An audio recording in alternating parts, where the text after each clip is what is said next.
Eu sei que as coisas não andam fáceis, né? Que a vida anda difícil. Quem é que está enfrentando luta aí? Levante a mão. Oh, Deus! Hein, Larissa? Essa semana foi difícil, né? Nós estamos hoje alegres porque também, depois de 3 semanas, Sueli?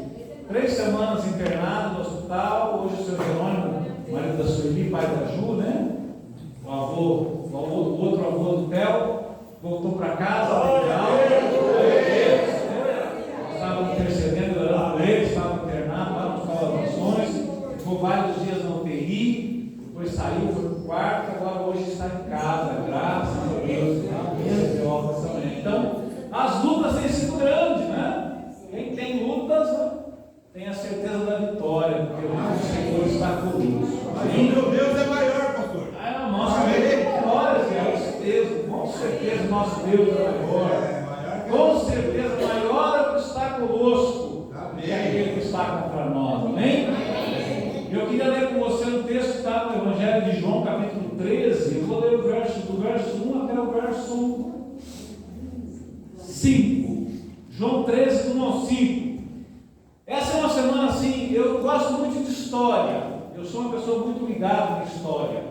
Eu sempre falo que eu sou um professor de história frustrado, né? Eu devia ter feito curso de história, ter me tornado professor de história. Eu acho que eu seria mais feliz na profissão, não como pastor, né? Mas na profissão, ao invés de ser bancário, né? Eu devia ser professor de história. Eu gosto muito de história. E, historicamente, essa é a semana, se nós pararmos e pensarmos, pelo menos quando se comemora, João 13, a partir do verso 1, é a semana que Jesus vai para a cruz do Calvário, né? Na quinta-feira à noite, exatamente hoje, na noite de quinta-feira, o que acontece? Jesus está ceando, está fazendo uma ceia com os seus discípulos. Está fazendo uma ceia com os seus discípulos, e amanhã, neste mesmo horário, Jesus vai estar morto. Então é o que a gente chama de última ceia, é o último encontro de Jesus com os seus discípulos. E se nós olharmos capítulo 13, 14, 15, 16 e 17 de João, 5 capítulos, João está falando desta última ceia.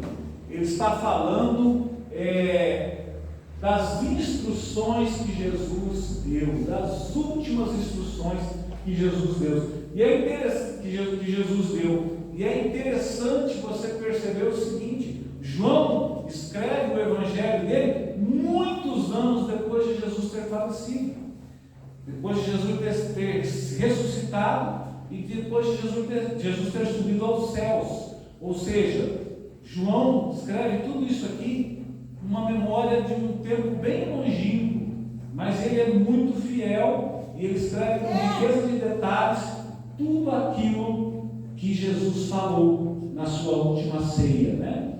Então João escreve já quando ele está mais velhinho, e João era pouco mais como adolescente quando ele caminhou com Jesus. Então eu imagino que se passaram entre os fatos e o momento em que João parou para escrever, deve ter passado aí 50, 60 anos até. E ele escreve capítulos 13, 14, 15, 16, 17, uma riqueza de detalhes, aquilo que Jesus falou naquela última ceia, aquilo que Jesus disse aos seus discípulos naquela última ceia. Eu sugeriria para você que você, se não essa semana, porque amanhã já é sexta-feira, já é um feriado, né? Mas que você se debruçasse sobre esses capítulos e lesse com cuidado, sabe? Que você pegasse uma lupa, né? No sentido figurado, lógico, que você pegasse uma lupa e que você examinasse cada versículo desses 5 capítulos, e você examinasse cada palavra desses 5 capítulos, que são as últimas instruções de Jesus enquanto homem aqui na terra. Como ele sabia que era a última noite dele aqui na terra, o último encontro dele com os discípulos, ele tinha caminhado 3 anos com os discípulos, ele fala de coisas que são importantes. E eu enumerei algumas coisas dessas para a gente comentar essa noite, relembrando essa última noite de Jesus com seus discípulos. Então, João 13:1, né, diz assim: antes da festa da Páscoa, sabendo Jesus que era chegada a sua hora de passar deste mundo para o Pai, tendo amado os seus que estavam no mundo, amou-os até o fim.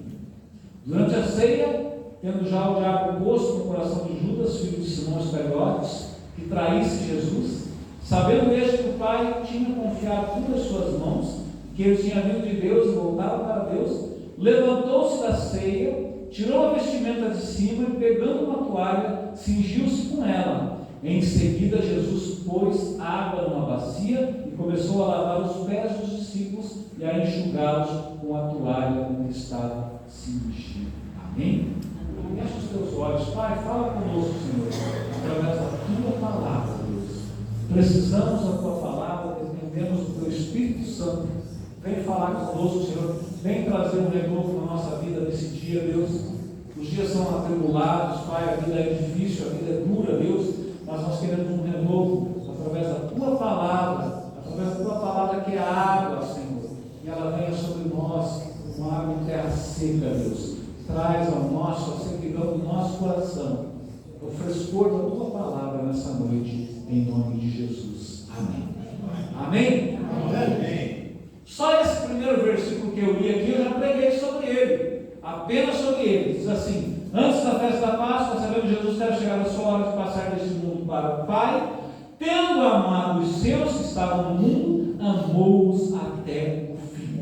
Eu já fiz uma pregação de ceia só com esse versículo, porque Jesus nos amou até o fim. O que significa Jesus amar até o fim? Significa que Jesus amou até as últimas consequências. Jesus nos amou sem reservas. Jesus nos amou de maneira sem igual, sem condições, sem nada. Ele nos amou até o fim. E é por esse amor que Ele nos ama que nós temos que caminhar nessa terra. Porque se nós caminhamos com o amor de Jesus na nossa vida, a gente caminha mais tranquilo, mais suave, né? Como se diz aí, né? A gente anda mais suave, amém? Mas mais sobre isso que eu quero falar nessa noite. Eu quero fazer um alerta para você, antes da gente entrar. Eu separei 7 coisas que estão aqui nesses 5 capítulos, que eu achei importantes, mas tem várias outras. Mas eu destaquei 7 delas, eu vou falar rapidamente sobre cada uma delas, e vou deixar a tarefinha para você, Raquel, né? E em casa dá uma olhadinha lá, deles que está com o seu caderninho lá, estudando a Bíblia, né? Pega lá, dá uma estudadinha nesses capítulos aí, que você vai ver que bênção. A Priscila que está estudando também vai estudar esses capítulos, você vai ver que bênção. Mas eu quero deixar um alerta para você. Você percebeu que no versículo 2 diz assim: durante a ceia, tendo já o diabo posto no coração de Judas. O que eu quero falar para você? Satanás se insere no meio de liderança dedicada a Jesus. Então nós temos que tomar cuidado. Se ali, naquela ceia, com Jesus presente, com os 12 discípulos que caminharam com ele durante 3 anos, Satanás achou brecha, se inseriu no meio deles e pegou um deles e levantou contra Jesus, esse Judas que vai trair Jesus. Então eu quero dizer para você que se lá, neste lugar, com Jesus, com os 12, o diabo se meteu no meio deles, conosco também acontece o mesmo. Temos que tomar cuidado. O diabo quer nos dividir. Uma das táticas do diabo é nos dividir, é nos colocar uns contra os outros, é nos afastar uns dos outros, é colocar ressentimento no nosso coração em relação ao nosso irmão. Não deixe isso acontecer. Reconheça o diabo. Lembro sempre, né, Maria, da Valdice Milhões, pastora com quem a gente aprendeu muito. Por quê, pastor? Porque você andava perto dela? Não, porque eu lia os livros dela, porque eu ouvia as pregações dela, e ela dizia assim, que quando ela percebia uma atitude dessa, Paulo, ela falava assim: diabo, estou te vendo aí, é você, né? E uma vez também o pastor também falou, veio ele já de idade, cabecinha branca, barrigudo, aí vem uma mocinha toda serelepe do lado dele, uma mocinha bonita, tal, com uma roupinha curta, se aproxima dele, ele fala assim: diabo, estou te vendo aí, você não vai me derrubar. Então nós temos que perceber o diabo. diabo que tenta nos desviar, que às vezes tenta nos dividir. Se ele achou ainda no coração de Judas, a ponto de fazer com que Judas traísse Jesus no nosso meio, isso às vezes acontece. Então caminhe em humildade, não se deixe separar do seu irmão e da sua irmã. Reconheça o diabo quando ele está tentando lançar setas no seu coração e não deixe isso acontecer. Amém? Mas a primeira coisa que Jesus nos ensina é uma lição de serviço. Por quê? Porque ele era o mestre, ele era o Messias, ele era um com o Pai, ele era Deus. E o que ele faz? Ele toma uma atitude de lavar os pés dos discípulos. Essa era uma coisa, hoje a gente não entende muito isso, e talvez a gente tivesse até que contextualizar isso, né? Eu cheguei a lavar os pés da minha mãe, pedindo perdão para ela pelo filho terrível que eu fui, né? Pelo adolescente terrível, eu fui mesmo, Jesus, um adolescente terrível. Coitada da minha mãe, sofreu comigo, né? Minha mãe, minha avó. E eu um dia fui lá e pedi perdão para ela, lavei os pés dela. Mas assim, a gente não tem isso num contexto hoje muito claro, porque a gente não faz isso, né? Cada um lava o seu pé, né? Tem uns que não lavam o pé, será? Não. Acho que todo mundo lava o pé, né? Tem uns que vão ficando mais velhinhos, né, João? E daí quando vai lavar o pé, se Jesus fui lavar o pé no banheiro, e me deu um mau jeito nas costas, meu Deus, né? Preciso arrumar um daqueles, tipo, segurar assim no banheiro, né? Eu fui levantar o pé para lavar o pé, e deu um mau jeito nas costas. Mas hoje a gente não tem esse costume, mas naquela época tinha, porque eles andavam com sandália, eles não andavam com sapato fechado, meia como nós. Nós andamos com sapato fechado, meia, eles andavam com sandália, não tinha asfalto, eles andavam na poeira. Então o que acontecia? Quando eles entravam numa casa, havia um servo que ia lavar o pé deles, porque eles estavam com o pé sujo, de poeira, ou outras coisas mais, né? Então tinha um servo da casa, um escravo da casa, que ia lá lavar os pés deles. E Jesus toma então a posição de servo e vai lavar os pés dos discípulos. Ou seja, ele está nos ensinando que ele veio para servir, e se nós queremos ser chamados de cristãos, não cristões, né, professora Marlene, né? Não cristões, nós somos cristãos, né?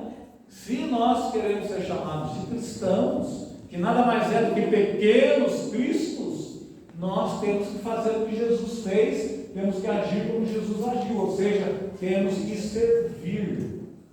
E na questão do servir, eu quero falar duas coisas para você. Segurança e identidade nos permite assumir na íntegra o papel de servo.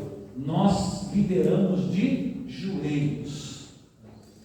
Quem é que consegue ser servo estando numa posição de liderança? Aquele que é uma pessoa segura, sabe quem ele é.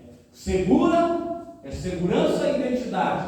A pastora Marlene tem aula sobre identidade. Saber quem você é em Jesus.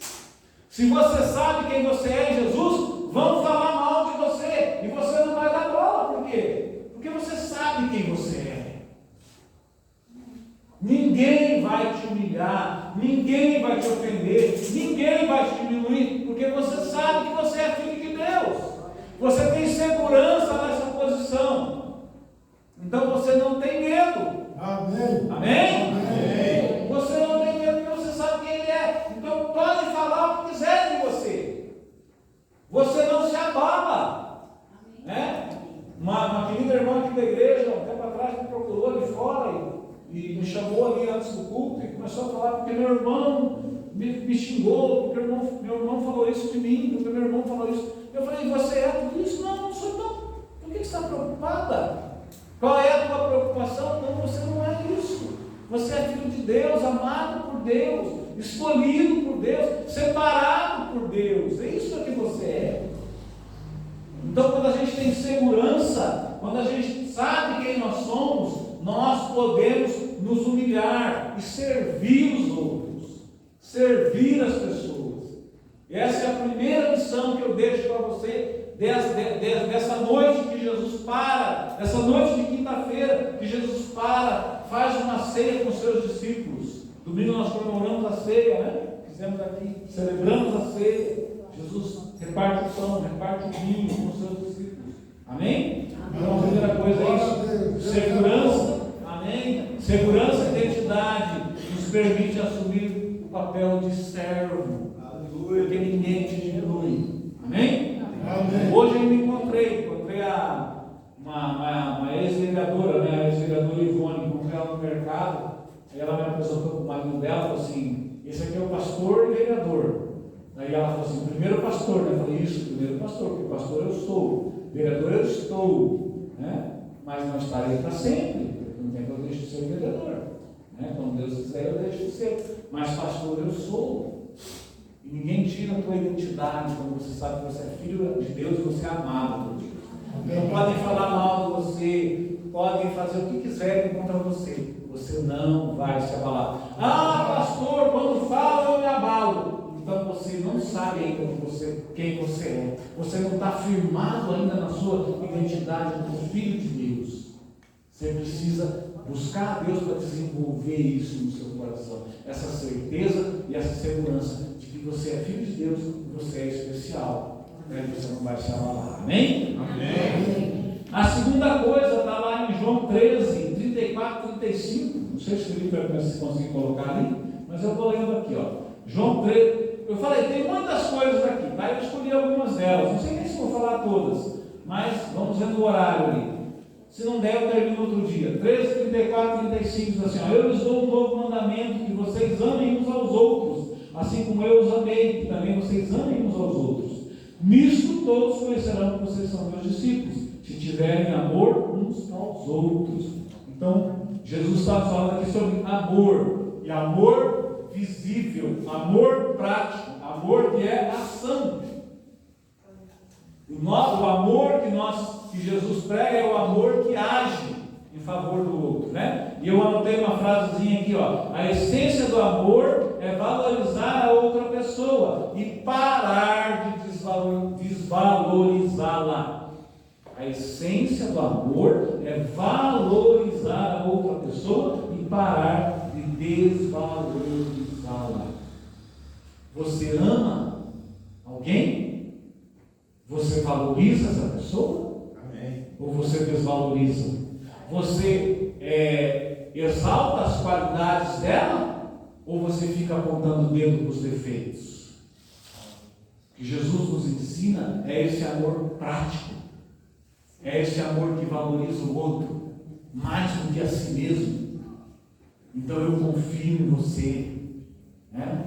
Eu confio em você. Deus te ama, Deus tem um propósito na sua vida, Deus vai te abençoar. Amém? Valorize quem está do seu lado. Daí tem gente que fica numa relação aí, uma relação abusiva. Gente que passa uma vida inteira desvalorizando quem está do lado. Você não ama. Se você desvaloriza quem está do seu lado, você não ama. Me desculpa. Você ama você mesmo. Valorize quem está do seu lado. Olhe para as qualidades dela. Olhe para as qualidades dele. Todo mundo tem qualidades. Ninguém é tão ruim que não tenha qualidade. Todo mundo tem qualidade. Eu lembro que uma vez eu aconselhei uma jovem. Ela estava com um relacionamento terrível com o pai dela. Não se dava bem com o pai dela. Um relacionamento quebrado, despedaçado com o pai dela. E ela veio falar comigo. E ela ela tem, porque ela é viva até hoje, ela exerce. Ela tinha um dom musical maravilhoso. Ela tocava todos os instrumentos. E ela cantava. E daí eu falei assim: você acha que você toca e você canta por quê? Por causa da sua mãe? E a mãe dela era uma pessoa que não conseguia nem bater palma no ritmo, né, Marlene? Ou seja, está todo mundo batendo no 1, a pessoa bate no 2, né? E não percebe, então não tem nem ritmo. E o pai transmitiu, o pai tocava, o pai cantava, o pai transmitiu para ela o dom da música, o dom da arte, ou seja, você recebeu do seu pai esse dom. Então é assim, você não pode achar que alguém não tem nenhuma qualidade. Todo mundo tem qualidade, meu filho. É lógico, é evidente que a mãe dessa menina tinha imensas qualidades que não precisava nem falar, porque ela percebia, né? E o pai não, o pai a gente precisava procurar, como eu falei, com lupa, para achar as qualidades dele, né? Mas tinha qualidade, claro que tem. Às vezes você olha para a pessoa e vê todos os defeitos. Nós, eu e a Marlene, paramos de brigar quando a gente parou de olhar para o defeito um do outro. Então, quando a gente quer falar alguma coisa, quer brigar, a gente toma água, né? Fica quieto, cala a boca, né? Conta até 10 de trás para frente, né? Deixa passar a ira, deixa passar a raiva. Depois a gente conversa e fica numa boa. Então, amar é valorizar a pessoa, é um amor visível, amém? Amém. No capítulo, aqui nós falamos do capítulo 13, o capítulo 14 é maravilhoso, o capítulo 14 é o capítulo onde eu me converti. Uma manhã de sábado eu sentei no sofá da minha casa e li João 14:1, que o coração de vocês não fique angustiado, vocês creem em Deus, creiam também em mim. Na casa de meu pai há muitas moradas, vou preparar-vos lugar. Uma manhã esse versículo transformou a minha vida. Eu estava com medo, eu queria morrer, eu queria me matar. E Deus falou comigo neste versículo, e eu entreguei minha vida para Jesus nesse dia. Transformou completamente a minha vida. Então Jesus fala, o que ele fala em João 14:6? Eu sou o caminho. João 14:6, Felipe, se você conseguir pôr ali em cima. João 14:6, eu sou o caminho, a verdade e a vida. Ninguém vem ao Pai senão por mim. Essa frase de Jesus nos coloca diante de um dilema. Ou Jesus aqui ele diz que ele é, ou ele é louco. Porque tem gente que fala, todos os caminhos levam a Deus. Não! Jesus diz, eu sou o caminho. Não é um caminho. Eu sou a verdade. Ninguém vem ao Pai senão por mim. Jesus é o nosso Senhor, o nosso Salvador. Jesus é a nossa verdade, a nossa vida, o nosso caminho para o Pai. Isso é tremendo, isso é maravilhoso. Amém? Amém. As pessoas falam que todas as religiões, amém, que Deus abençoe, que eles se encontrem, que eles se achem. Mas se você ler isso aqui, e foi o que eu li, porque eu achava bem isso, Douglas. Eu era uma pessoa que achava que todos os caminhos levavam a Deus. E se eu fosse uma pessoa legal, uma pessoa bacana, né? Como dizia o meu ex-gerente, uma pessoa batuta, né? Se eu fosse um cara legal, um cara batuta, um cara bacana, eu ia para o céu. Aí um dia eu li isso aqui e fui confrontado. Ou você acredita nisso, ou você acha que Jesus é louco. Porque ele está dizendo aqui que não tem outro caminho. O caminho é só esse. O caminho é ele. Então nós só vamos a Jesus, a Deus através de Jesus. Amém? Não tem outro caminho. E nós sabemos disso. Está escrito tão claro, né? Tanta gente tem tanta dificuldade para entender isso, está tão claro, tão fácil. O caminho é Jesus. E nós como igreja, eu e você como igreja, o que nós devemos fazer? Ensinar as pessoas o caminho. Ensinar as pessoas como chegar a Jesus. Devemos convidar as pessoas para vir à igreja. Deus fala, a pessoa está passando por luta, por dificuldade. Olha, eu sei onde dá para resolver o problema. Se você quiser ir comigo, né?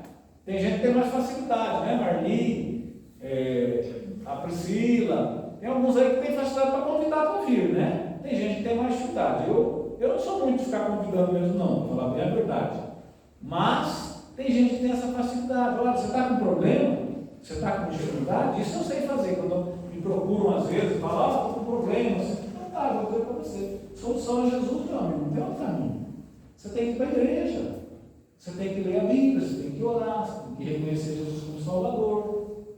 Então nós que conhecemos o caminho, temos que ajudar as pessoas que estão aí sofrendo a encontrar também o caminho. Nós somos a igreja que pode fazer isso. Amém? Amém. Amém. No versículo 15 tem uma historinha legal, talvez eu pare por aqui hoje, porque o horário avança. No capítulo 15, verso 5, começa dizendo, João 15:1, eu sou a videira verdadeira e o meu pai é o lavrador. Glória a Deus. Jesus é a videira, e a videira verdadeira. Quando a gente fala que ela é verdadeira, significa que o quê? Que tem falsa, né? Tem videira falsa por aí. Cuidado onde você vai cuidar. Cuidado onde você vai se juntar. E quem é o lavrador dessa videira aí? É Deus. É o Pai, né, Zé Roberto? É o Pai. E aqui no versículo 5 que eu quero ver com você, ó. Eu sou a videira, vocês são os ramos. Quem permanece em mim e eu nele, esse dá muito fruto. Porque sem mim vocês não podem fazer nada. Se nós não estivermos em Jesus, nós não podemos fazer nada. O Dario sabe tocar violão, mas se um dia ele chegar sem Jesus aqui, o violão não funciona, os dedos não funcionam. A Josi canta bem, mas se ela chegar sem Jesus aqui, a voz vai falhar, ela vai esquecer a letra, ela vai errar a letra, vai faltar alguma coisa. Sem Jesus nós nada podemos fazer. E eu quero dar uma olhadinha também com você no verso 2. Todo ramo que está em mim não der fruto, ele corta. Precisamos dar fruto, gente. E todo que dá fruto, ele limpa para que produza mais fruto ainda. E aqui eu quero dar uma palavra de incentivo para você e de ânimo. Pastor, estou sofrendo. Pastor, está difícil. Pastor, as lutas são grandes. A dificuldade é grande. Lembra que eu falei para vocês esses dias quando eu preguei sobre Gideão? Gideão tinha que fazer 3 coisas, né? Derrubar o altar do Deus falso, levantar o altar do Deus verdadeiro e fazer uma oferta, né? E eu falei para vocês, depois que ele fez tudo isso, o que aconteceu? Os inimigos se juntaram tudo contra ele e foram atacar ele, né? Então, se você está na igreja fazendo essas coisas, derrubando os velhos altares, levantando novos altares para o Senhor, fazendo a oferenda da sua vida para Deus, o inimigo se levanta contra você, é normal, acontece com todo mundo, acontece comigo, né? Pedro fala na epístola dele, fala assim, ó, se você está sendo bombardeado pelo inimigo, saiba que isso acontece com os cristãos do mundo inteiro. E isso significa que você é cristão, e você está no caminho certo, não desista. Quando vem as lutas, é porque você está no caminho certo. Dizem do John Wesley, um pregador famoso da Inglaterra, né? Que ele passou um período sem ser atacado por ninguém, estava tudo muito sossegado.